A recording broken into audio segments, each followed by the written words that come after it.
सोमनाथ सूर्यवंशी यांची मॅटर आज असताना इफेक्टिव्ह हिअरिंग ज्याला म्हणतो तसं असताना आज झालं.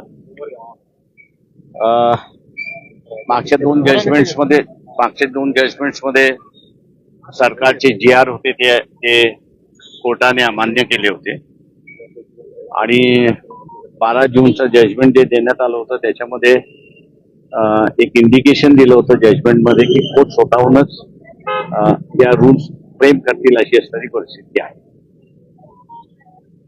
एक त्याच्यातला भाग म्हणून आहे असं मी त्या ठिकाणी मानतोय की कोर्टाच्या ह्या निर्णयाला लक्षात घेता शासनाने स्वतःहूनच एक रेझोल्युशन आणलं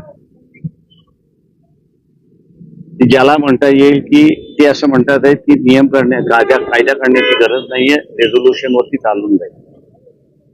आम्ही असणारं जे आहे त्याच्यामध्ये असणारं कोर्टाला एक सांगितलंय की नियम झाल्याशिवाय रेझोल्युशनला अर्थ नाही, रेझोल्युशनला कायदेशीर अर्थ नाही.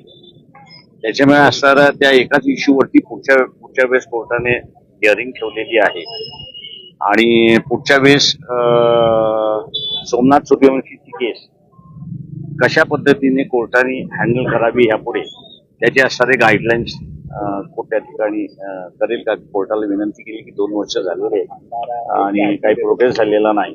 त्याच्यामुळे गाईडलाईन जे आहे ते SIT जी फॉर्म केली आहे तिला असणारं देण्यात यावे. तर कोर्टाने ही मागणी आमची असताना मंजूर केली की पुढच्या तारखेला 3 आठवड्यानंतर आहे की SIT कशा रीतीने ही केस पुढे घेऊन जाईल त्याची गाईडलाईन्स कोर्ट त्या ठिकाणी मांडेल.